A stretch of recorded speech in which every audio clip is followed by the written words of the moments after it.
शिव महापुराण की कथा कहती है कि सत्य में ही शिव है।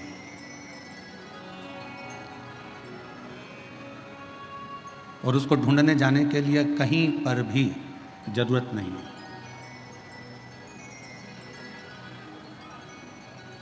यदि आपको शंकर को ढूंढना है, शिव को ढूंढना है, तो आपको कहीं नहीं जाना। कुछ देर मौन होकर एकांत में आप शिव नाम को पुकारना प्रारंभ करो।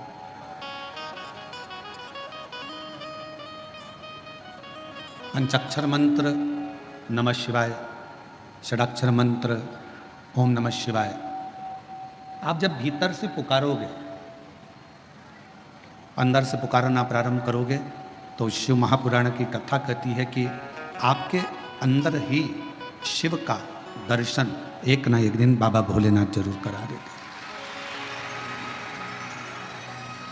और मैंने तेरे ही भरोसे बाबा, तेरे ही भरोसे हवा बिच उड़ती जावागी बाबा, डोर हतो छड़ी नामे कटी जावागी। भोले मैं तेरी पद शंभु मैं तेरी पद हवा बिच उड़ती जावागी बाबा, डोर हतो छड़ी नामे कटी जावागी। शिव महापुराण की कथा कहती है कि दुनिया का सबसे बेकार दिन कौन सा होता है?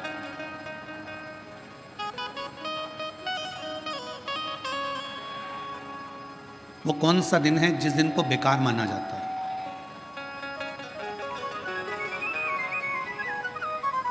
शिव महापुराण की कथा कहती है दुनिया का सबसे बेकार दिन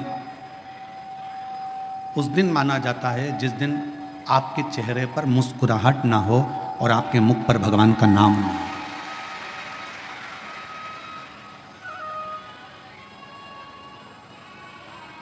आप यदि मुस्कुरा रहे हो, आपके चेहरे पर हंसी है और भगवान का नाम है, आपके चेहरे पर प्रसन्नता है और भगवान का नाम है,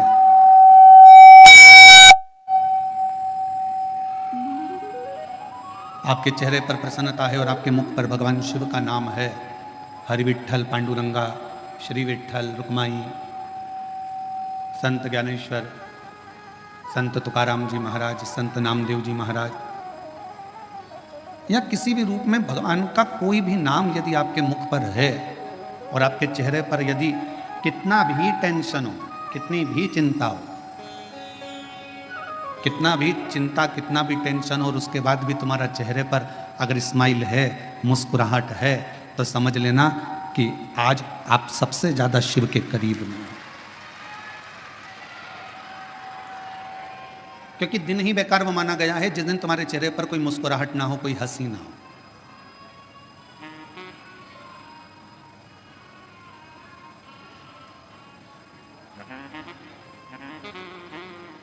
आपके चेहरे की प्रसन्नता भगवान के करीब में लेकर जाती है। एक बात का स्मरण रखिएगा, मैया यशोदा जी ने श्रीमद् भागवत कथा में आपने श्रवण किया होगा, भागवत जी में आपने सुना होगा कि मैया यशोदा जी ने एक बार भगवान कृष्ण पर छड़ी उठा ली थी।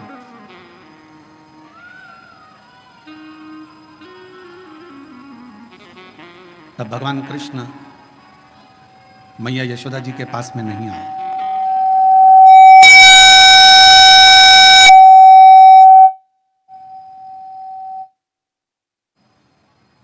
जब मैया ने छड़ी उठाई तो भगवान कृष्ण मैया यशोदा जी के करीब में नहीं आए, मैया यशोदा जी के पास नहीं आए।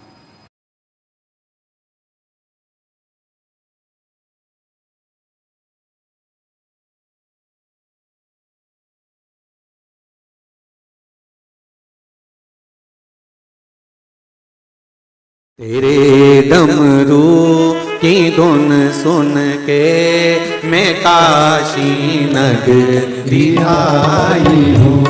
तेरे डमरू की धुन सुन के दोनों हाथों से खाली से काशी नगरी आई हूँ। तेरे डमरू की धुन सुन के मैं काशी नगरी आई हूँ। तेरे अवधूत की धुन सुन के मैं काशी नगरी आई हूँ। मैं काशी नगरी आई हूँ, मैं काशी नगरी आई हूँ, मैं काशी नगरी आई हूँ। या बेटी विदाई के बाद अगर बेटी भी मायके आए और रोती रोती आए तो बाप को भी चिंता लगती है, बाप को चिंता व्यापती है, पिता को टेंशन रहता है।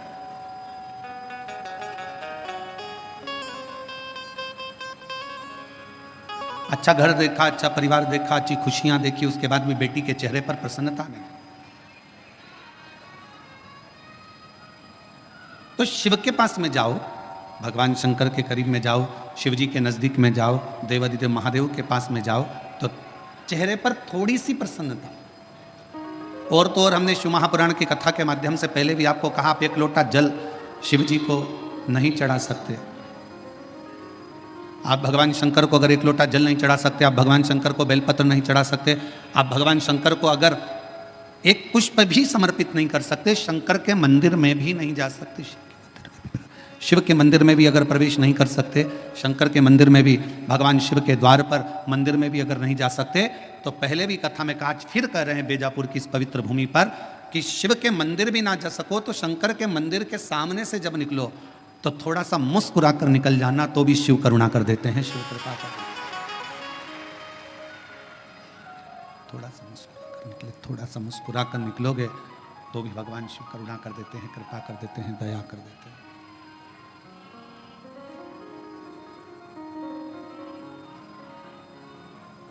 शिव करुणा सागर है, शिव दया सागर है, शिव कृपा सागर है।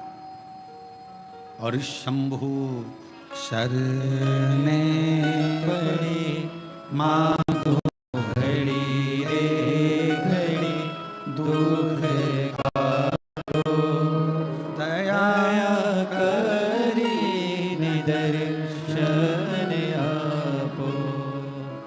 शंभु शरण पड़ी मांगो घड़ी रे घड़ी, दुख काटो दया करी निदर्शन आपो। बेजापुर की इस कथा का नाम बेलपत्र शिव पुराण दिया। उसका कारण एक ये भी रहा कि आने वाला जो समय है वो श्रावण का महीना है।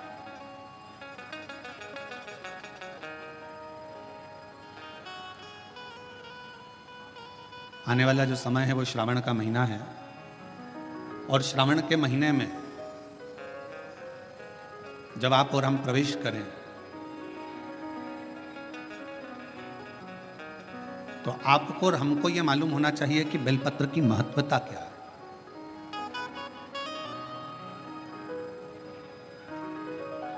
संचेती परिवार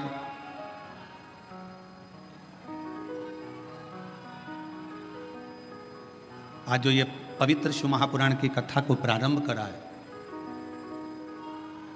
मैं संचेती परिवार को तो बधाई देता ही हूँ, साथ में संपूर्ण देशवासियों को बधाई देता हूँ कि आज गुप्त नवरात्रे के पहले दिन से ये शिव पुराण की कथा प्रारंभ हो रही है। और आप सबको मालूम होगा 4 नवरात्रे होते हैं, उन 4 नवरात्रे में 2 नवरात्रे गुप्त माने गए, और उसमें भी जो आषाढ़ महीने का जो नवरात्रा आता है, जो आज से प्रारंभ हुआ है, कहते हैं अगर कोई स्थिर होकर एकांत में बैठकर भगवान शंकर के नाम का मात्र संबोधन श्रवण कर लेता है, सुन ले, गुनगुना ले, शिव को याद कर ले, तो कहते हैं शिव और शक्ति की दोनों की कृपा उसके ऊपर बनी ही रहती है।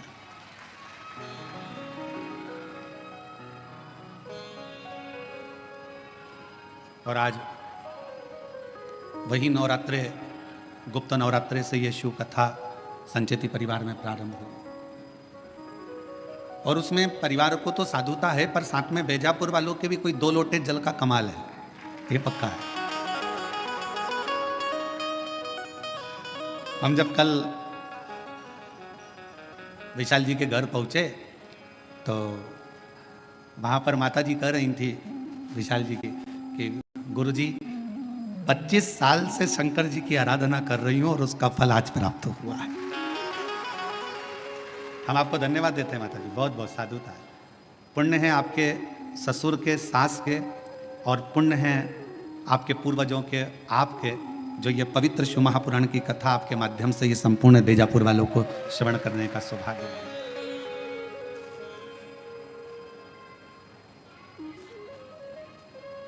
और वो भी इस पवित्र नवरात्रि के अवसर पर एक बेलपत्र के वृक्ष की महत्वता शिव महापुराण के प्रारंभ ही बता देता है।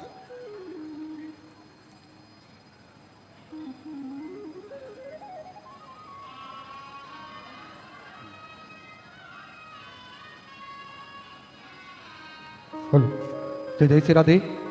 बड़े ही हर्ष का विषय है, हमारे बीच में राजस्थान शासन से राज्यपाल महामहिम श्री हरि भाऊ जी बागड़े नाना जी हमारे बीच में पधारे। एक बार जोरदार ताली बजाकर स्वागत करें।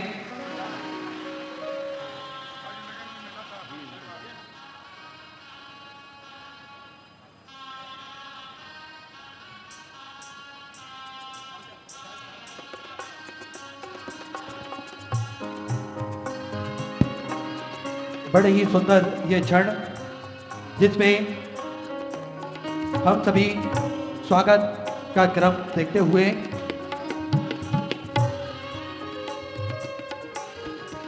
हमारे बीच में राजस्थान सरकार राज्यपाल महोदय महामहिम श्री हरि भाऊ जी बांगड़े साहब नाना जी पधारे हैं। एक बार जोरदार ताली बजाकर उनका स्वागत वंदन अभिनंदन। मैं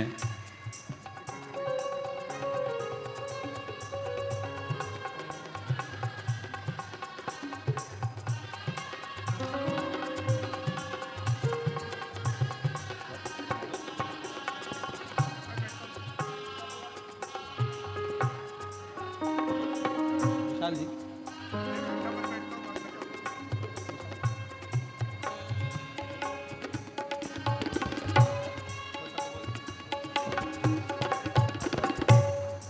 हमारे बीच में राजस्थान सरकार राज्यपाल महोदय महामहिम श्री हरि भाऊ जी बांगड़े साहब नाना जी पधारे हैं। मैं उनसे निवेदन करता हूं आपके 2 शब्द सभी शिव भक्तों को प्राप्त हों और उसके बाद पुनः कथा का वही आनंदमय पल।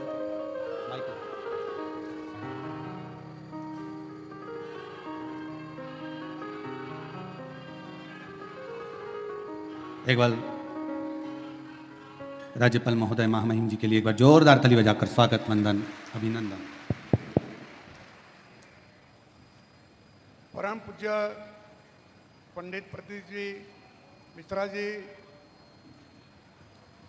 और जीवनलाल जी संचेती, रमेश जी बोरणारे सर, डोंबरे काका, दिनेश भाऊ परदेशी, भाऊसाहेब तात्या, बाळासाहेब जी संचेती, साबेर भाई, भारत जी आणि उपस्थित सर्वच, कारण मी हिंदीत बोलायचं सुरुवात करत होतो, उपस्थित सर्वच बंधू आणि भगिनींनो, आपण प्रदीपजी महाराजांचं त्या ठिकाणी पुराण ऐकायला आलात आणि पुराण एक आपल्या देशातला फार मोठा ठेवा आहे। हजारो वर्षापूर्वीची, लक्षावधी वर्षापूर्वीची त्याला पार्श्वभूमी आहे आणि अशा या पुराणाच्या कथा, आपल्याला धार्मिक कथा, त्याची परत परत उजळणी करण्यासाठी आपण मोठा समुदाय या ठिकाणी उपस्थित आहेत। खरं म्हणजे आपली जी संस्कृती आहे त्याला भारतीय संस्कृती आपण असं म्हणतो। जगात सर्वप्रथम कोणती संस्कृती असेल तर ती भारतीय संस्कृतीच आहे आणि अनेकांनी प्रयत्न करून सुद्धा आपली भारतीय संस्कृती मिटली नाही किंवा नाहीशी झाली नाही।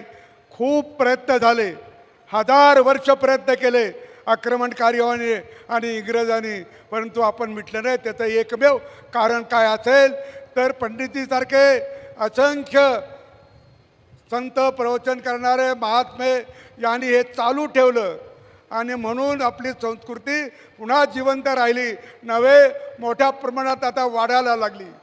काही काळ स्थगित झाली होती थोडीफार, परंतु आता मोठ्या प्रमाणात वाढायला लागली. आणि आपल्याला हेही माहिती आहे की मला एक पंडित जवाहरलाल नेहरूंनी त्यांच्या पुस्तकात त्याचा उल्लेख केला. एक परदेशातला इतिहासकार आहे मॅक्स मुलर. या मॅक्स मुलरने असं म्हटलं आहे की आम्हाला भारताचं आश्चर्य वाटतं आहे.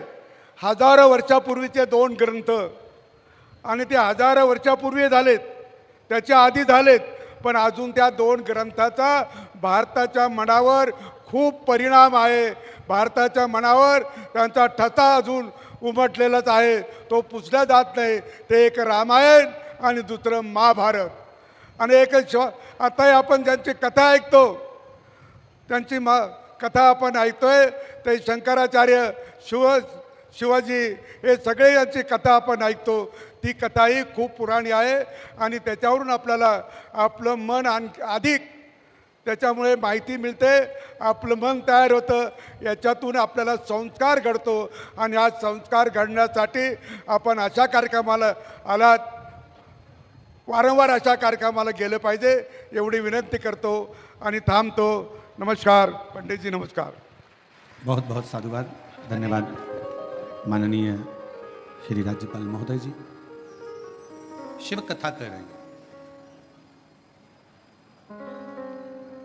भगवान शंकर का संवाद कर रहे हैं.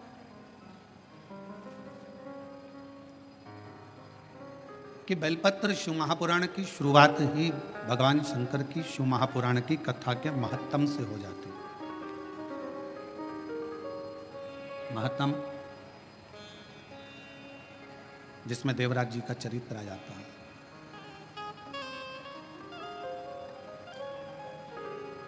और वो देवराज जिसने जीवन भर कोई अच्छा कार्य नहीं किया,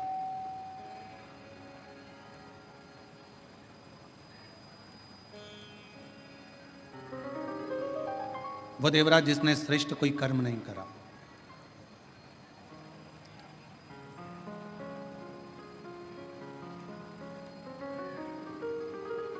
वो देवराज जो ब्राह्मण कुल में जन्म तो ले लिया पर ब्राह्मण कर्म से वंचित रहा.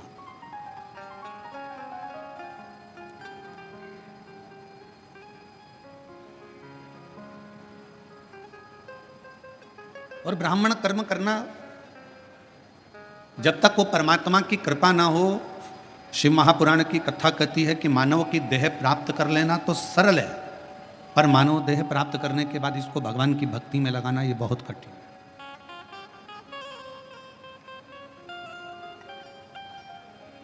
देह मिल जाएगी बहुत सरलता में. आपने कोई पूजन अधिक करी है, पाठ अधिक करा है, मंत्र जाप करा है, भोजन कराया, भूखे को प्यासे को पानी पिलाया, किसी की शिक्षा की व्यवस्था, किसी की चिकित्सा की व्यवस्था जो तुमने करी, तो उससे हो सकता है कि तुम्हारे जीवन में थोड़ा पुनः फिर वापस मानव का शरीर मिल जाए, मनुष्य की देह मिल जाए. मना नहीं, पर मानव देह मिल जाना एक अलग विषय है. और मानव देह प्राप्त करने के बाद वापिस भगवान की भक्ति को कर लेना, भगवान के भजन को धारण कर लेना, भगवान के स्मरण को धारण कर लेना, ये कठिन.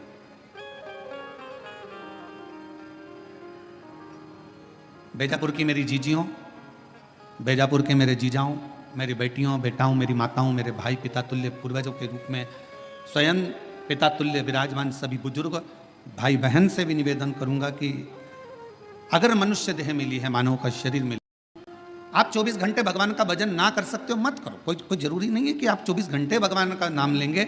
21,600 श्वास जो मानव की देह में मिली है, मनुष्य शरीर में मिली है, इस 21,600 श्वास में से अगर मात्र 600 श्वास भी आप भगवान शंकर को और अपने इष्ट भगवान राम या कृष्ण, जिसका आप गुणगान करते हो, हरि विठ्ठल पांडुरंगा, जिसको आप भजते हो, उसको अगर मात्र 21,000 जो 600 श्वास मिली है उसमें से मात्र 600 श्वास भी आप अगर परमात्मा को दे रहे हो तो समझ लेना कि 21,000 श्वास से आपकी वैसे ही सिद्ध होती चली जा रही है, वैसे ही सिद्ध हो.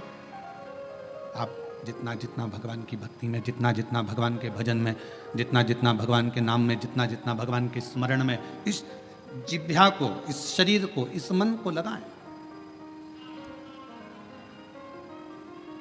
करो कोई अच्छा कर्म जीवन में। और फिर निवेदन है कि मत बुरे कर्म कर बंदे वरना पछताएगा, भगवान की आंखों से तू बच नहीं पाएगा, तू बच नहीं पाएगा। अरे ओ अज्ञानी मत कर नादानी, अरे ओ अज्ञानी मत कर नादानी। तेरे कर्म का फल भी तू ही पाएगा, जैसा किया तूने तेरे आगे आएगा। मत बुरे कर्म कर बंदे वरना पछताएगा, भगवान की आंखों से तू बच नहीं पाएगा, तू बच नहीं पाएगा। अरे ओ अज्ञानी मत कर नादानी। रहो परिवार में, कुटुंब में, नातों में, रिश्तों में। कोई तुमसे कह दे कि तुम अपना घर छोड़ दो तो कह देना सीओर वाले महाराज ने मना करा, मैं अपना घर नहीं छोड़ सकती। कोई तुमसे कह दे कि तीर्थ में जाकर बैठ जाओ तो मना कर देना, हमारे बस की बात नहीं है तीर्थ में बैठना। कोई तुमसे कहे किसी नदी के तट पर जाकर बैठ जाओ, सन्यासी बन जाओ, संत बन जाओ, साधु बन जाओ, तपस्वी बन जाओ, साधक बन जाओ, उपासक बन जाओ, मना कर देना, हमारे बस का कुछ भी नहीं है। शिव महापुराण की कथा तो कहती है शंकर का एक तत्व अपने भीतर धारण करो। शिवजी अपनी अर्धांगिनी धर्मपत्नी के साथ रहते हैं, शिवजी अपने बच्चों के साथ रहते हैं। 33 कोटि देवताओं में केवल एक देवाधिदेव महादेव ऐसे हैं जो अपने पूरी विथ फैमिली पुजाते हैं। विथ फैमिली, पूरा परिवार। भगवान शंकर, किसी देवता का परिवार पूरा पूछते हुए बता दो। 33 कोटि देवताओं में केवल एक शंकर भगवान हैं जिनकी धर्म पत्नी को भी पूजा जाता है, जिनके पुत्र श्री गणेश जी को भी पूजा जाता है, जिनके पुत्र श्री कार्तिकेय बाबा को भी पूजा जाता है, जिनकी बहुएं रिद्धि सिद्धि भी पूजा जाती है, जिनकी बेटी अशोक सुंदरी भी पूजा जाती है, जिनकी कन्याएं जया, विषहरा, शामलीबारी, दौतली देव भी पूजा जाती है, जिनके पोते शुभ और लाभ पूजा जाते हैं, जिनके परपोते अमोद और प्रमोद पूजा जाते हैं। जरा विचार करिएगा कि 33 कोटि देवताओं में केवल एक देव है, देवादिदेव महादेव, जो अपनी फैमिली के साथ फुल एंजॉय में, आनंद में जिंदगी जीने का तरीका सिखाते हैं। केवल शिव। और आज का व्यक्ति बाहर एंजॉय करने का तरीका ढूंढता है। मैं दोस्तों के साथ जाऊंगा, वहां घूमने जाऊंगा, वहां ऐसा करने जाऊंगा, वहां मुझे खुशी मिलेगी। पत्नी को छोड़ दो घर में, पत्नी रह गई घर में, चलेगा दोस्तों के साथ एंजॉय करने के लिए, और मालूम पड़े कि वहां करा क्या, थोड़ा सा नशे का पान करा, कमरे में पड़े रहे और शुद्धि चली गई। दोस्तों ने विचार करा, पैसा लाया था खत्म हो गया, होटल वालों ने कहा चलो समाप्त हुआ पैसा, तुम भी बाहर निकलो, चलो यहाँ से, और निकाल दिया। अगर एंजॉय करना है, मेरे शिव जी कहते हैं अपनी अर्धांगिनी पार्वती के साथ शंकर भगवान विराजमान है, अपने बच्चों के साथ शिव जी विराजमान है, अपने परिवार के साथ शंकर भगवान विराजमान है। शिव जी कहना चाहते हैं कि अपनों के साथ में रहकर जो खुशी का आनंद है वो आनंद दुनिया में कहीं नहीं मिल सकता है। अपनों की श्रेष्ठता में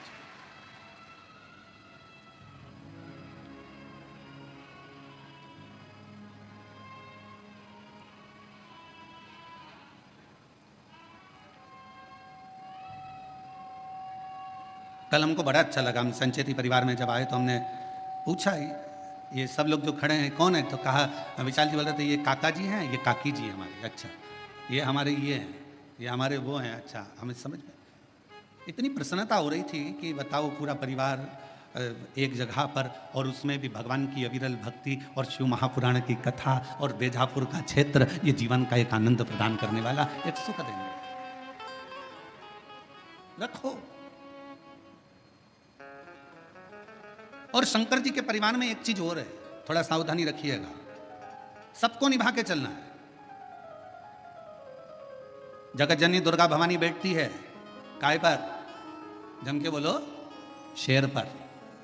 शंकर भगवान बैठते हैं नंदी पर, शिव जी के गले में सर्प, गणेश जी चूहे पर, कार्तिकेय जी अरे बोलते तो जाओ मोर पर।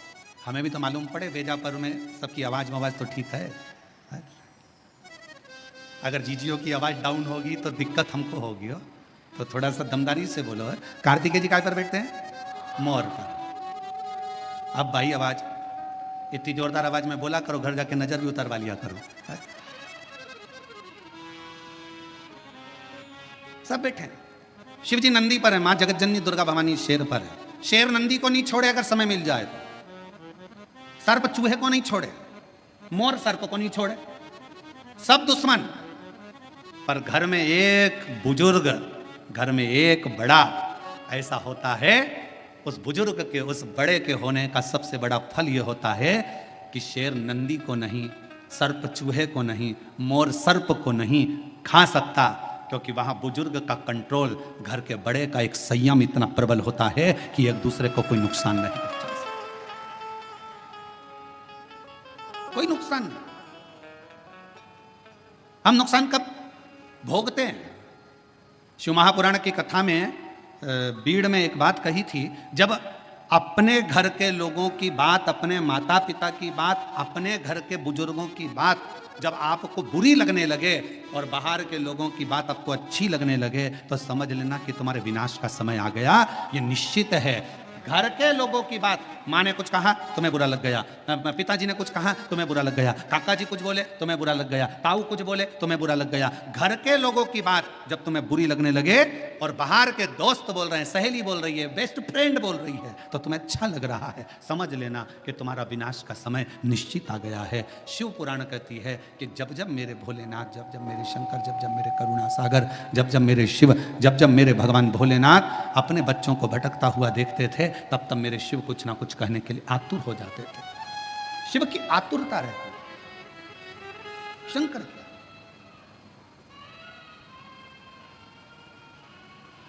शिव की आतुरता रहती, और शिव शिव है।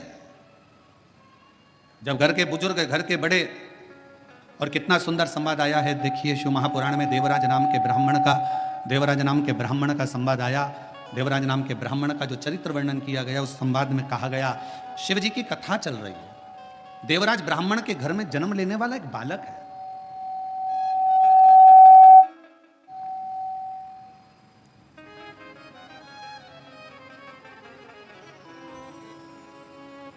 सभा और शंकर जी की कथा चल रही है, और ब्राह्मण के घर में जन्म लेने वाला वो देवराज, जिसने कभी जीवन में कभी भगवान का भजन नहीं किया, जिसने कभी जीवन में स्मरण नहीं किया, मंत्र जाप नहीं किया, नाम जाप नहीं किया, नाम स्मरण नहीं किया, वो देवराज जो कभी भगवान की भक्ति से जुड़ा ही नहीं, कभी भगवान के भजन से जुड़ा ही नहीं, वो देवराज चोरी का धन लेकर शिवालय में पहुंच गया। ब्राह्मण जी कथा सुना रहे थे शिवपुराण की, कोई नहीं था, कोई नहीं, मंदिर सुना।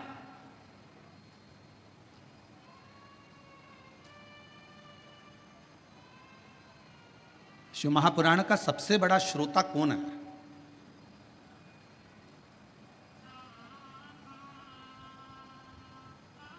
उत्तर दो जल्दी से, बीजापुर की जी जाऊं। शिव महापुराण का सबसे बड़ा श्रोता कौन है? शिव पुराण को सुनने वाला सबसे बड़ा श्रोता, श्रीमद् भागवत कथा को सुनने के लिए सबसे बड़े श्रोता थे राजा परीक्षित। रामचरितमानस को सुनने के लिए सबसे बड़े श्रोता थे काशी नरेश। पर शिव महापुराण का सबसे बड़ा श्रोता कोई मानव नहीं, कोई मनुष्य नहीं।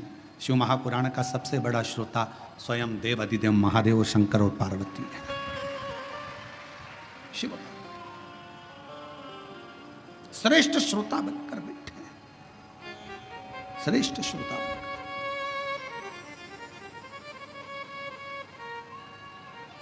और चित्त भगवान शिव का जिस स्थान पर देवराज नाम का ब्राह्मण शिवालय के अंदर पहुंचा है, उस शिवालय में भी कोई श्रोता कथा सुनने वाला नहीं है।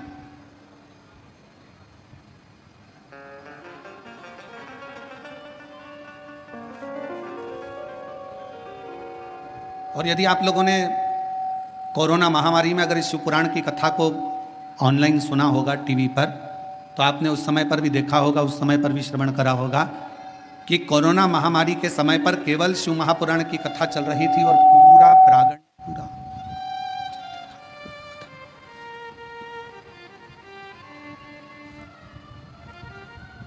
शिव महापुराण की कथा चल रही थी और पूरा क्षेत्र, पूरा हॉल खाली रहता था। कौन सुन रहा? देवराज नाम का ब्राह्मण भगवान शंकर के मंदिर में चोरी का धन लेकर पहुंचा। शरीर में ताप हो रहा है, शरीर में कष्ट हो रहा है, तपन हो रही है, बुखार आ रहा है, शरीर तप रहा है। ये शिव महापुराण का महत्तम कर रहा है और चोरी का धन उसके पास में। और उस चोरी के धन में सबसे मूल था रानी के गले का हार, जिसको मंगवाने वाला कोई दूसरा नहीं था।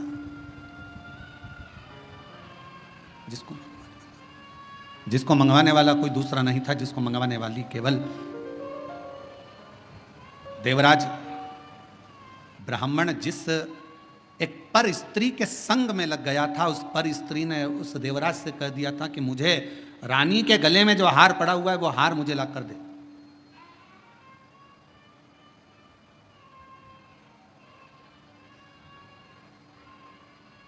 और देवराज उस स्त्री के कहने पर चोरी करने चले गया। धन हार चुरा कर लेकर आ गया, शिव जी के मंदिर में पहुंच गया। शंकर जी के चोरी का धन उसके पास में रखा हुआ था, चोरी का धन उसके पास में रखा हुआ था।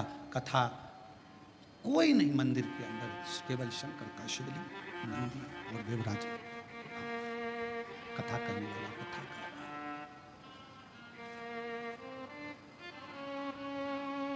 कथा करने वाला कथा कर रहा है। केवल एक ब्राह्मण बैठा है, कथा बाच रहा है, मंदिर में कोई भी नहीं। यहां तक शिव महापुराण की कथा कर रही है, जिस मंदिर में शिव पुराण की कथा देवराज चोरी का धन लेकर, जिस शंभु चोरी का धन लेकर देवराज जिस मंदिर में पहुंचा था, वहां पर जहां पर एक ब्राह्मण कथा कर रहा था, वहां पुजारी तक नहीं था। वहां पर कोई पुजारी नहीं, कोई पुजारी है ही नहीं।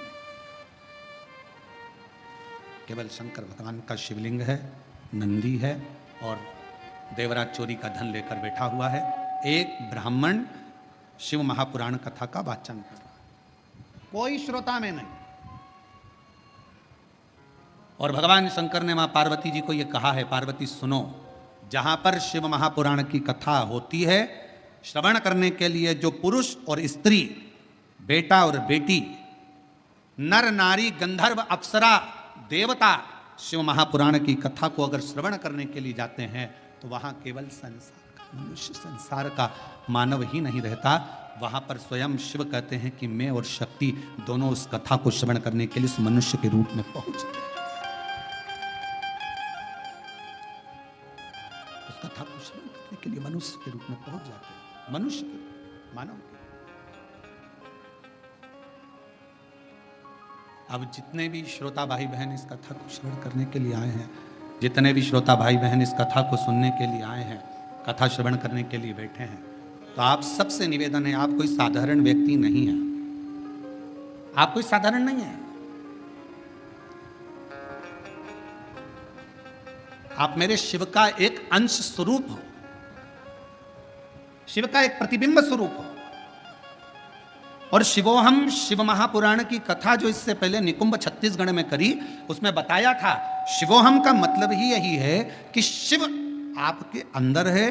केवल आपका भजन, आपका कीर्तन, आपका मंत्र जाप, आपका स्मरण, आपका नाम जाप शंकर को भीतर से प्रकट कर ले, भीतर से प्रकट कर। और महाराज हर पल हर घड़ी शिव तुम्हारे साथ, हर पल।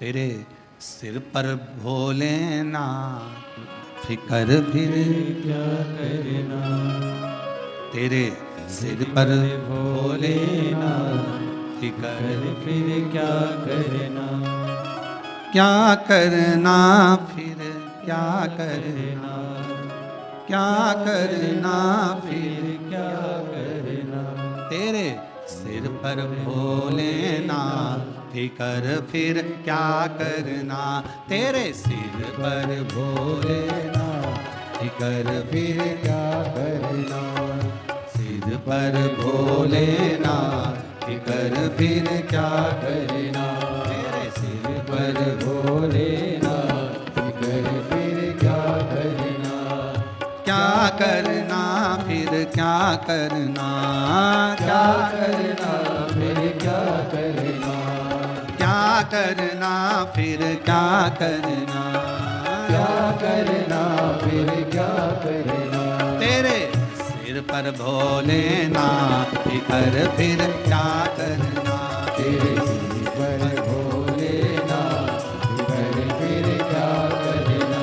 तेरे सिर पर भोलेनाथ कर फिर क्या करना। दोनों हाथों से ताली से बजती हुई। पर भोलेनाथ कर फिर क्या करना।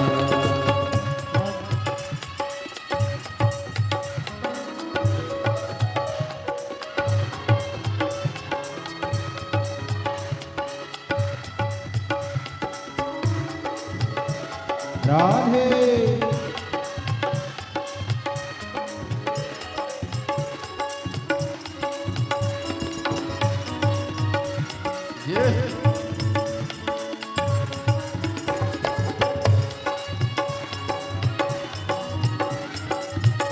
राधे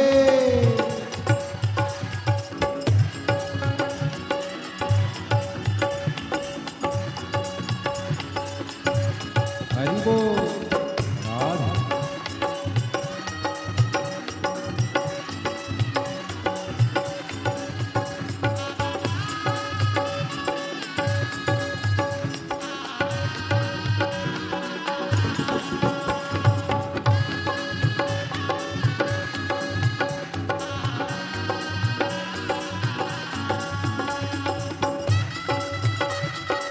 राधे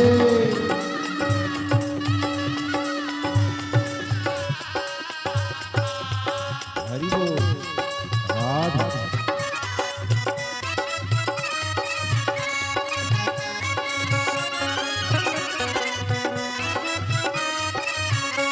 ओम तो भोले बाबा की गौरा मैया।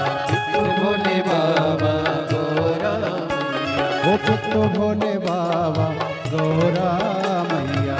तो भोले बाबा गौरा मैया। फिर क्यों परेशान हो भैया।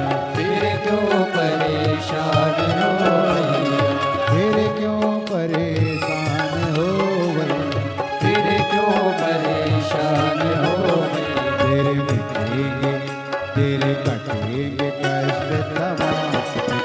फिर क्या करना, तेरे कटेंगे कष्ट तमाम। फिर क्या करना, वो क्या करना, क्या करना। फिकर फिर क्या करना, वो क्या करना, क्या करना। फिकर फिर क्या करना। तेरे सिर पर भोलेनाथ फिकर फिर क्या करना। तेरे सिर पर भोलेनाथ फिकर फिर क्या करना।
जन शिव कथा सत्संगी, जो जन शिव कथा सत्संगी, कथा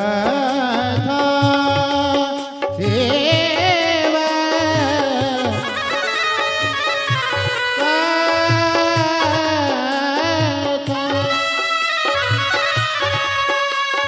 गर धर तन దని తాన్ని దని దబ దబ గమ పమ గమ గరి గరి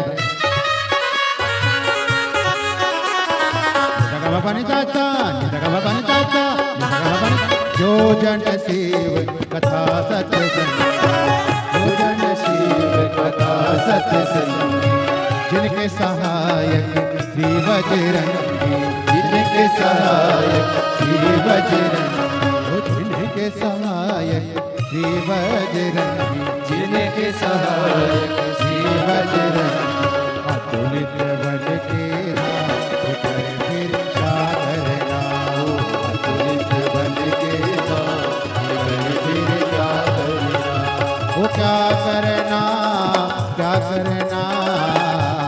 कर फिर क्या करना क्या करना कर फिर क्या करना फिर फिर क्या करना तेरे सिर पर भोलेनाथ फिर क्या करना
राधे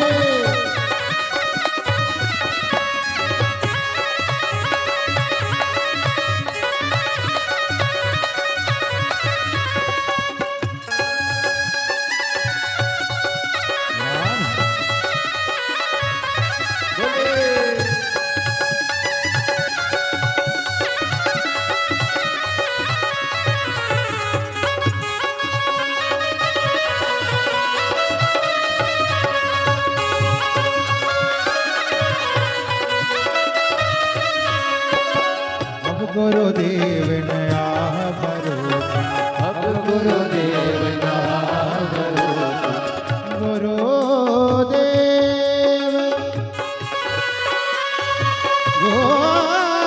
गुरुदेव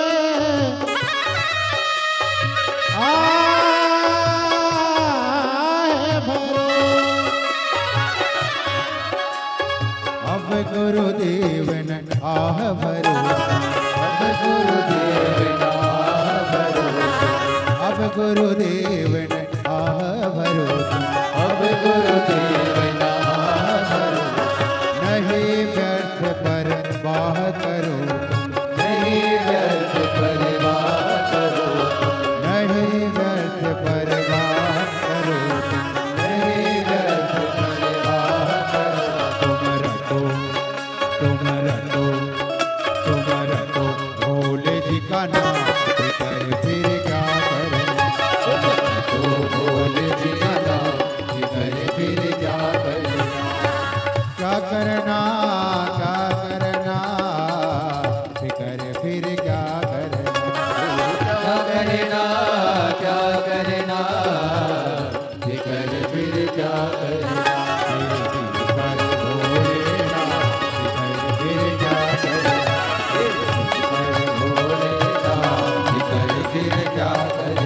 तेरे सिर पर भोलेनाथ कर फिर क्या करना तेरे सिर पर भोलेनाथ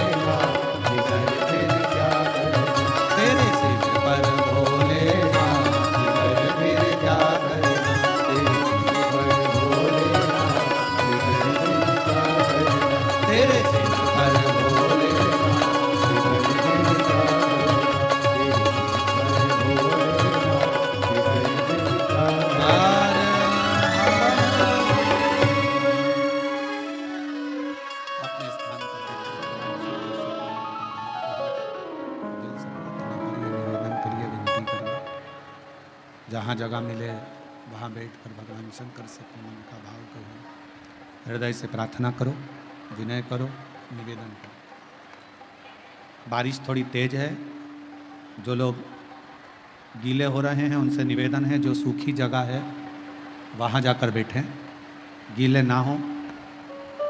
जहाँ जहाँ पर सूखा सूखा जगह हो वहाँ बैठें।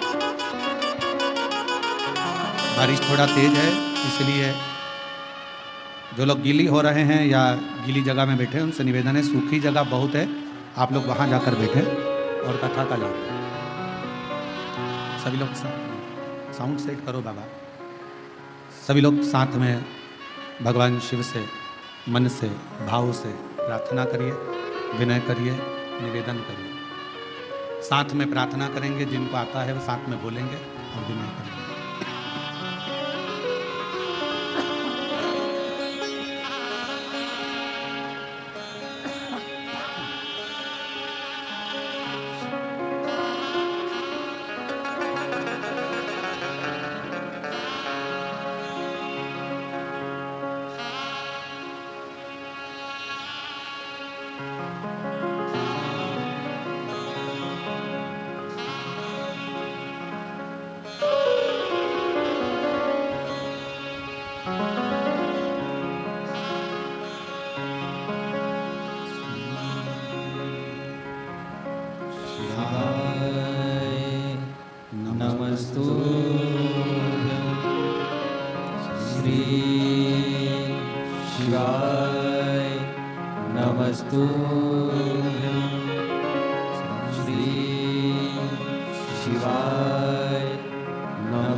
शिव महापुराण की कथा वर्णन किया।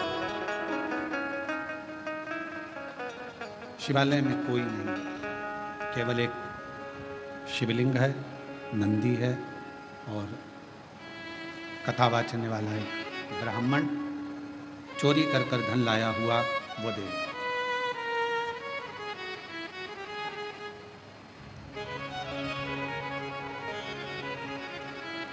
कई लोगों का एक प्रश्न रहता है, गुरुजी हम अकेले मंदिर जाते हैं, मेरे घर का मैं अकेला शिवालय जाता हूँ, पूजन करता हूँ, आराधना करता हूँ, अर्चना करता हूँ, शिव भक्ति करता हूँ, शिव आराधना करता हूँ, शिव पूजन करता हूँ,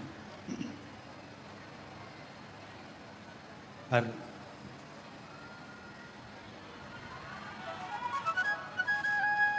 शिव महापुराण की कथा कहती है कि शंकर का जो भक्त है, शिव की जो आराधना करने वाला है, शंकर की जो स्तुति करने वाला है, वो जीवन में कभी अकेला नहीं रहता। माँ के गर्भ में बच्चा आता है, गर्भ में जब बच्चा आता है उस समय से शिव उसकी धड़कन के रूप में उसके अंदर विराजमान होता है। इसलिए वीर शैव लिंगायत संप्रदाय में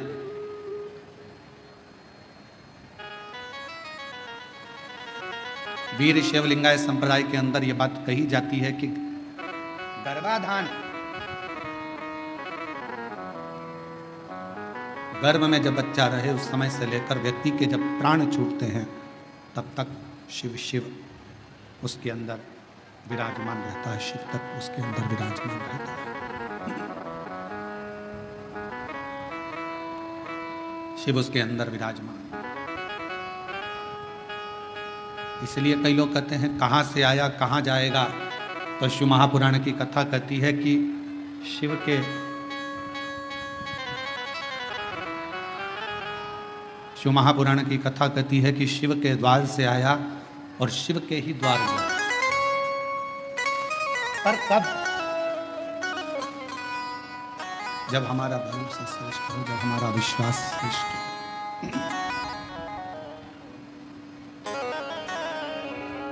जब तक हमारा भरोसा हमारा विश्वास श्रेष्ठ नहीं होता तब तक शिव का मिलना बड़ा मुश्किल। एक पत्र अच्छा है, देखिए।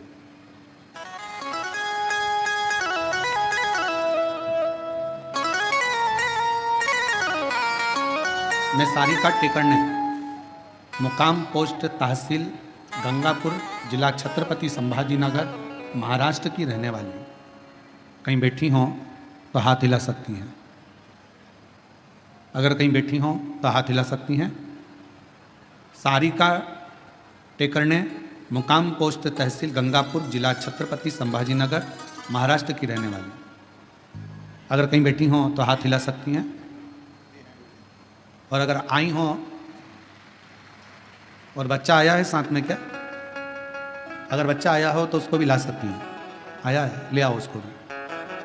पत्र को एलईडी पर, आस्था चैनल पर, एलईडी पर चल रहा है पत्र, एलईडी और आस्था चैनल पर चालू है। आप पत्र को साथ में पढ़ सकते हो। मैं सारिका टेकरने, मुकाम पोस्ट तहसील गंगापुर, जिला छत्रपति संभाजी नगर, महाराष्ट्र की रहने वाली हूँ। मेरा मोबाइल नंबर यह है। एक लोटे जल और शिव भक्ति का वर्णन करूं। मेरा बेटा स्वराज 8 साल का है। 2 साल था तब उसके मुंह में तालू में छेद हो गया था। उसका ऑपरेशन हो गया। ऑपरेशन के बाद से उसको चलने में दिक्कत आने लगी। 1.5 महीने बाद वो कोमा में चले गया। कोमा में जाने के बाद उसको दिखना बंद हो गया। और ऐसा करते करते करते करते सालों हो गए जिसमें उसकी आंखों की रोशनी भी नहीं थी और कोमा में भी था। तब किसी ने कहा कि लॉकडाउन में कथा आ रही है टीवी पर। हमने उसको पहली बार सुनना प्रारंभ करा और 1 लोटा जल शिव जी को चढ़ाना प्रारंभ करा। जल चढ़ाकर स्वराज को पिला देते और उसके शरीर पर लगा देते। उसको दिखता नहीं, कोमा महसूस नहीं। तब किसी ने कहा कि एक बार सीहोर चलते हैं, वहाँ से रुद्राक्ष लाते हैं। हम लोग सीहोर गए, वहाँ से रुद्राक्ष लाए। रुद्राक्ष को तांबे के कलश में गलाते और उसका जल पिलाना प्रारंभ करा। आज मैं बाबा को धन्यवाद देने के लिए आई हूँ कि मेरा 8 साल का बेटा अब उसको दिखाई भी देने लगा और चलना भी आता है। अब वो हर रोज हमारे साथ अमृतसर भगवान के शंकर के मंदिर जाने लगा और शिव जी को जल चढ़ाने लगा।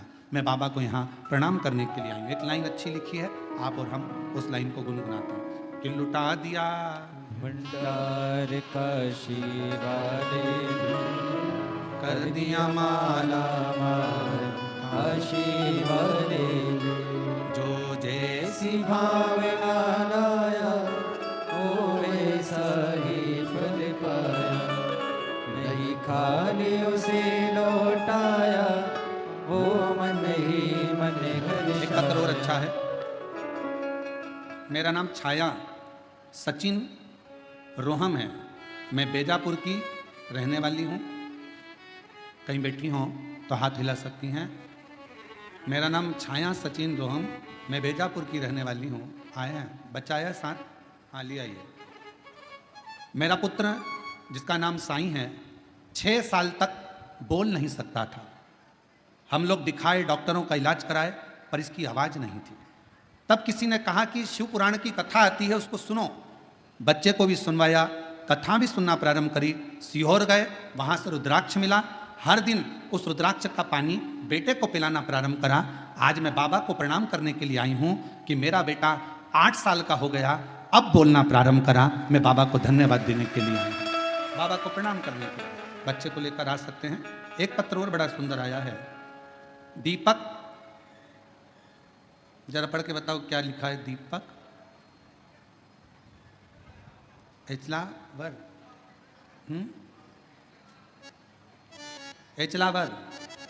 एचलावर, ग्राम उमरी, जिला यवतमाल, महाराष्ट्र से हूँ। कहीं बैठे हों तो हाथ हिला सकते हैं, आप ही हैं। आ जाइए, जल लेकर, बेलपत्र लेकर जाइए। कुछ समय पहले सालों से एक बीमारी हो गई जिसमें मेरे शरीर पूरा सफ़ेद होने लगा। जगह जगह पर सफ़ेद सफ़ेद दाग हो गए और मेरा पूरा शरीर सफ़ेद हो गया। हम लोग बड़े परेशान हुए, डॉक्टरों की इलाज करवाया, तब भी वो सफ़ेद चर्म रोग ठीक नहीं हुआ। आखिरी में दुख होने लगा। तब मैं सीहोर गया, वहाँ से रुद्राक्ष लाया। आपके बताए अनुसार विधि पूर्वक रुद्राक्ष को जल में गलाता और पूरे शरीर में लगा लेता। बाबा का गाय के दूध वाला प्रयोग करा, शिव जी को बेलपत्र चढ़ाई और ऑनलाइन शिव महापुराण की कथा को श्रवण करा। आज मेरा शरीर सफ़ेद रोग से मुक्त हो गया, पूरा की पूरा शरीर मेरा अच्छा हो गया। मैं बाबा को यहाँ प्रणाम करने के लिए आया हूँ, बाबा को नमन करने के लिए आया। और तेरी कृपा का क्या है भरोसा, अब किस पर भरोसा, जरा सी हम पर कर दो, जरा सी हम पर कर दो। तेरी कृपा का क्या है भरोसा, कब किस पर भरोसा, जरा सी हम पर कर दो, जरा सी हम पर कर दो। जिस पर भी होगी तेरी करुणा कृपा ओम नमः शिवाय।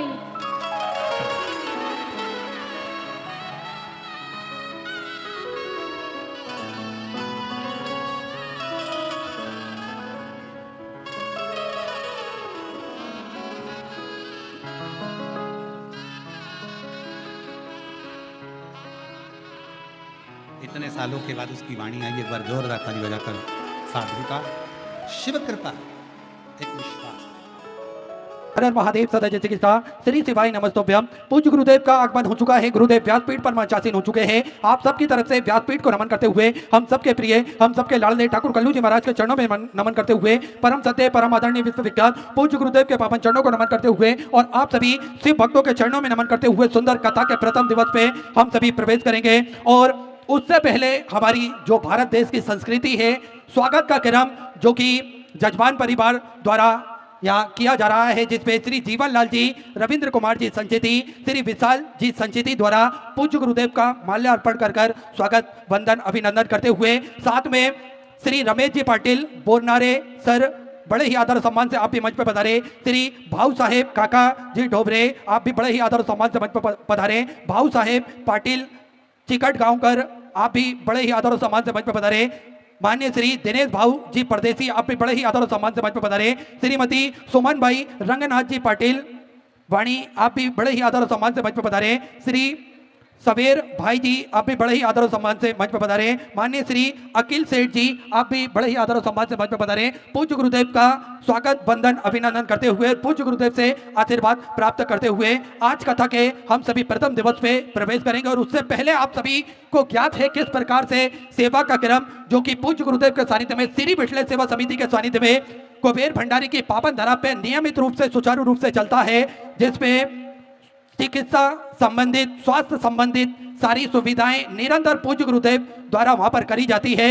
क्योंकि पूज्य गुरुदेव का भी एक ही लक्ष्य है कि हम निरंतर स्वस्थ रहें, मस्त रहें, निरोगी रहें। इसलिए पूज्य गुरुदेव हमेशा हम सभी को ऐसे कार्य बताते हैं जिससे हम अपने स्वास्थ्य के बारे में हमेशा प्रयत्न करते रहे। और इसमें जो भी कार्य अच्छा हो सकता है, पूज्य गुरुदेव हमेशा बढ़ चढ़कर कार्य करते हैं। स्वास्थ्य संबंधी सेवाएं भी श्री विठल सेवा समिति द्वारा कुबेर भंडारी की पावन धारा पर निःशुल्क प्रदान की जाती है। साथ में गौ माता की सेवा जो कि निरंतर सुचारू रूप से चलती है, एक और भव्य गौशाला का निर्माण कार्य सुचारू रूप से चलता है। एक और नहीं, लगभग 2 गौशाला और बन रही है बड़ी, जिससे गोवंश बढ़ता है तो उनको रखने के लिए और पर्याप्त और सुंदर व्यवस्था वहां पर की जा सके, इसलिए 2 गौशाला का निर्माण कार्य चल रहा है। पूज्य गुरुदेव का स्वागत वंदन अभिनंदन करते हुए समिति के सभी सदस्य द्वारा बढ़िया माला अर्पण करते हुए, और आप सभी को ज्ञात है किस प्रकार से 251 कमरों की ये भव्य विशाल धर्मशाला बनने जा रही है, जिसमें पूज्य गुरुदेव के आदेश अनुसार लगभग 100 कमरों का और इजाफा करते हुए 351 कमरों की यह भव्य विशाल धर्मशाला बनेगी। जिला अधिकारी दिलीप स्वामी जी, इनकी धर्मपत्नी मंच पर पधारी है, आप भी बड़े ही आदर और सम्मान से मंच पर पधारे। साथ में आप सभी को ज्ञात है जो धर्मशाला बनने जा रही है उसमें भक्तों के रुकने की व्यवस्था तो रहेगी, साथ में पूज्य गुरुदेव ने एक संकल्प लिया है, प्रतिदिन कन्या विवाह का कभी भी आपकी तारीख शादी की फिक्स होती है तो आप कुबेर भंडारी की पावन धरा पर पहुंचकर अपना नाम वहां पर लिखवा सकते हैं। आपका मुहूर्त, आपकी तारीख जब भी आपके समय अनुसार फिक्स होती है तो आप उस धरा पर पहुंचकर अपनी तारीख वहां पर नोट करवाएंगे तो निश्चित ही आपकी सभी रुकने की व्यवस्था और भोजन की व्यवस्था, कन्यादान की व्यवस्था, ये सभी पूज्य गुरुदेव द्वारा निःशुल्क रूप से करी जाएगी। ऐसे सेवा के प्रकल्प पूज्य गुरुदेव द्वारा हमेशा चलते हैं, जिसपे आप भी बढ़ चढ़कर भाग ले सकते हैं, आप भी कंधे से कंधा मिलाकर चल सकते हैं, आप भी कदम से कदम मिलाकर चल सकते हैं और इन सेवा के कार्यों में आप भी अपना बढ़ चढ़कर सहयोग प्रदान कर सकते हैं। देखिए, पूज्य गुरुदेव द्वारा एक संकल्प लिया है, सभी सनातन धर्म के मानने वाले लोगों के गले में रुद्राक्ष हो, सभी सनातन धर्म के मानने वाले लोगों के घर के मंदिर में रुद्राक्ष हो, और ये रुद्राक्ष का जल भोलेनाथ पर चढ़ाकर, रुद्राक्ष का जल भोलेनाथ पर चढ़ाकर स्वयं उसको अगर पिएंगे तो निश्चित ही आपके रोगों का निवारण भी होगा, बड़ा ही शुभ संकेत हम सभी को प्राप्त होगा। तो निःशुल्क रूप से रुद्राक्ष वितरण किए जाते हैं सुबह 10 बजे से शाम के 5 बजे तक, जिसका किसी भी प्रकार का कोई शुल्क नहीं लिया जाता है। रुद्राक्ष ना ही कोरियर किए जाते हैं और ना ही किसी के द्वारा भेजे जाते हैं, आप वहां पर पहुंचकर प्रतिदिन रुद्राक्ष ले सकते हैं, साथ में ऐसे सेवा के प्रकल्पों से जुड़ सकते हैं। आइए, जिन दानदाताओं ने, जिन भामाशाहों ने अपनी सहयोग राशि प्रदान करी, अपना सहयोग हमें दिया है, उन सभी पावनसारी पुण्यसारी दानदाताओं के नाम श्री दुर्वेश कुमार जी गाजियाबाद उत्तर प्रदेश से 1001 रुपए की सहयोग राशि आपने समर्पित की। संजीव देवनाथ जी सिलगड़ी वेस्ट बंगाल से सुधर 601 रुपए की सहयोग राशि आपने समर्पित की। प्रमोद रानी देवी जी झा झारखंड से सुंदर 511 रुपए की सहयोग राशि आपने समर्पित की। कमला उमा शंकर जी गर्ग मथुरा उत्तर प्रदेश से 511 रुपए। विनोद जी सैनी मुंबई से सुधा 500 रुपए। भरपूर कुमार जी की तरफ से गोविंदगढ़ पंजाब से सुधा 500 रुपए की सहयोग राशि आपने समर्पित की। कमलकांत जी चंद्रिका जी शर्मा की तरफ से प्रतापगढ़ उत्तर प्रदेश से सुधा 500 रुपए की सहयोग राशि आपने समर्पित की। प्रिया दिनेश भाई जी जयदेश्वर की तरफ से बेरूज गुजरात से सुंदर 1001 रुपए की सहयोग राशि आपने समर्पित की। भूपेन्द्र जी कच्छप की तरफ से छत्तीसगढ़ से सुंदर 1001 रुपए। निर्मला जी की तरफ से तेलंगाना से सुंदर आपने 511 रुपए की सहयोग राशि समर्पित की। निर्मला जी की तरफ से 511 रुपए की सहयोग राशि समर्पित की। गुप्तदान में बूंदी राजस्थान से 551 रुपए। श्रीमती सीमा देवी सोमचंद जी की तरफ से हिमाचल प्रदेश से 5100 रुपए की सहयोग राशि आपने बाबा कमलेश्वर धाम में समर्पित की। बहुत बहुत बधाई। 14 आपके 14 सहयोग राशि आपने समर्पित की। वरुण जी शर्मा की तरफ से लुधियाना पंजाब से सुधा 1551 रुपए। उत्तम कबर जी राठौड़ की तरफ से कर्नाटक से सुधा 500 रुपए। संतोष विठल जी पांडे की तरफ से पुणे महाराष्ट्र से सुधा 1001 रुपए। रानू जयसवाल जी की तरफ से लखनऊ उत्तर प्रदेश से 2701 रुपए की सहयोग राशि आपने समर्पित की। स्वर्गीय श्री श्रवण कुमार जी शर्मा की स्मृति में जयपुर राजस्थान से सुधा 1100 रुपए। सुनील कुमार अनीता देवी जी गोड़ की तरफ से चंदोली उत्तर प्रदेश से सुधा 500 रुपए। रमेश चंद जी पांडे की तरफ से हल्द्वानी उत्तराखंड से सुधा 1001 रुपए। प्रभा जी शुक्ला की तरफ से लखनऊ उत्तर प्रदेश से 500 रुपए। रूपा मलिक राम जी सागर की तरफ से बिलासपुर छत्तीसगढ़ से सुधा 500 रुपए। नाभ्या हिमांशु जी भट्टागर की तरफ से फरीदाबाद हरियाणा से सुंदर 2100 रुपए की सहयोग राशि आपने समर्पित की। श्री रामबिलास जी पामने की तरफ से छत्तीसगढ़ से सुधा 1100 रुपए। अयान जी तानिया की गर्ग की तरफ से जलंधर पंजाब से सुधा 21,000 रुपए की सहयोग राशि देकर आजीवन भोजन भंडार की संस्था ग्रहण करी। सुनहरे अक्षरों में अपना नामांकित कराया। बहुत बहुत बधाई। सुधा विचार आपके 14 सहयोग राशि आपने समर्पित की। सुमन सगुन जी राजपूत की तरफ से बेमेतारा छत्तीसगढ़ से सुधा 500 रुपए। ब्रिजेश कुमार जी शर्मा की तरफ से हिमाचल मराठी से सुधा 500 रुपए। कमलेश कुमार जी साहू की तरफ से बादशाह छत्तीसगढ़ से सुधा 500 रुपए। सुरेंद्र संगीता जी कुशवाहा की तरफ से कानपुर उत्तर प्रदेश से सुधा 500 रुपए। राजेश जी गुप्ता की तरफ से झारखंड से सुधा 5001 रुपए की सहयोग राशि आपने बाबा कमलेश्वर धाम में समर्पित की। बहुत बहुत बधाई। सुधा विचार आपके 14 सहयोग राशि आपने समर्पित की। अभिषेक कन्हैया सिंह जी की तरफ से मुंबई से सुधा 500 रुपए। नरेंद्र दत्त राम जी की तरफ से वेस्ट बंगाल से सुधा 2001 रुपए की सहयोग राशि आपने समर्पित की। पिंकी देवी जी की तरफ से बिहार से सुधा 500 रुपए की सहयोग राशि आपने समर्पित की। परमानंद जी पाटले की तरफ से नागपुर मराठी से सुधा 1551 रुपए की सहयोग राशि आपने समर्पित की। डॉक्टर राजेश जी गुप्ता की तरफ से कुशीनगर उत्तर प्रदेश से सुधा 500 रुपए की सहयोग राशि आपने समर्पित की। विजय लक्ष्मी देवी की तरफ से मिजोरम से आपने सुधा 500 रुपए की सहयोग राशि समर्पित की। सुषमा देवी सुषमा जी दुबई की तरफ से, संभाजी नगर मराठा से सुधा 500 रुपए, प्रताप सिंह जी सखावत की तरफ से राजस्थान से सुधा 500 रुपए, खुशी उपाध्याय की तरफ से सुधा 500 रुपए की चौरे से की, सीमा सिंह जी की तरफ से प्रयागराज उत्तर प्रदेश से सुधा 500 रुपए, गोकुल चंद जी कुमावत की तरफ से झुंझुनू राजस्थान से सुधा 1111 रुपए की चौरे से आपने समर्पित की। नरपत राज गीता जी दादी की तरफ से जोधपुर राजस्थान से 1100 रुपए, अर्चना जी सक्सेना की तरफ से बिलासपुर छत्तीसगढ़ से सुधा 1100 रुपए, प्रिया सिंह जी की तरफ से जयपुर राजस्थान से सुधर 551 रुपए की चौरे से आपने की, सुंदर लाल जी ठाकुर की तरफ से पेपरिया मध्य प्रदेश से सुधा 1100 रुपए, हरी मधुकर जी पालेकर की तरफ से गोवा से सुंदर आपने 2001 रुपए की चौरे से समर्पित की। सतपाल जी भारद्वाज की तरफ से फरीदाबाद हरियाणा सुंदर 2001 रुपए, बैजनाथ जी शिव पूजा की तरफ से तालुका 500 रुपए की चौरे से समर्पित की। राजेश जी मिश्रा की तरफ से कानपुर उत्तर प्रदेश से 500 रुपए, लक्की जी की तरफ से कल्याणपुर से 500 रुपए की चौरे से समर्पित की। सुमन जी भाटी की तरफ से हरियाणा 500 रुपए, श्रेयस जी शर्मा की तरफ से लखनऊ उत्तर प्रदेश से 500 रुपए, श्री सुमन मोहन जी कुतले की तरफ से बड़ौदा गुजरात से 551 रुपए की चौरे से अपने बाबा कुमरेश्वर दामे की बहुत बहुत बधाई। सुधा विचार आपके 1400 से आपने की। सुनील कुमार जी मंडल की तरफ से गाजीपुर उत्तर प्रदेश से 500 रुपए, कुमारी अंजुज सिंह जी की तरफ से मुंबई से सुधा 1000 रुपए, श्याम जी की तरफ से हरदोई उत्तर प्रदेश से 511 रुपए की चौरे से आपने की। गुप्ता में सुधा 1000 रुपए की चौरे से आपने की। गोपाल सिंह जी की तरफ से जयपुर राजस्थान से सुधा 1100 रुपए, शोभा भालेकर जी की तरफ से बालाघाट मध्य प्रदेश से सुधा 500 रुपए की चौरे से आपने की। आदित्य कुमार जी पाठक की तरफ से रायपुर छत्तीसगढ़ से सुधा 500 रुपए, कुरेशी भाई जी प्रजापति की तरफ से सूरत गुजरात से सुधा 500 रुपए की चौरे से आपने समर्पित की। सभी दानदाताओं को मैं हृदय की अनंत गहराई से नमन करता हूं, दंडवत करता हूं, प्रणाम करता हूं। सुंदर स्वग्रह से आपने समझ की। जो भक्त अपनी स्वग्रह मंदिर, गौशाला, वृद्ध आश्रम, अन्य क्षेत्र बाबा कुमरेश्वर धाम में जो समर्पित करना चाहते हैं, वे टीवी स्क्रीन पर श्री विठलेश सेवा समिति के 2 अकाउंट नंबर एक्सिस बैंक का और सेंट्रल बैंक ऑफ इंडिया का चल रहा है। दोनों में से किसी भी अकाउंट में अपनी स्वग्रह जमा कर अपना नाम व्हाट्सएप पर भेज सकते हैं। आइए सीधे व्यासपीठ की शरण में चलते हैं। पूज्य गुरुदेव के सानिध्य में हम सभी आज प्रथम दिवस की कथा श्रवण करेंगे और अपने जीवन को कृतार्थ करेंगे। जय जय श्री राधे, हर हर महादेव, श्री शिवाय नमस्तुभ्यं।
शिवाय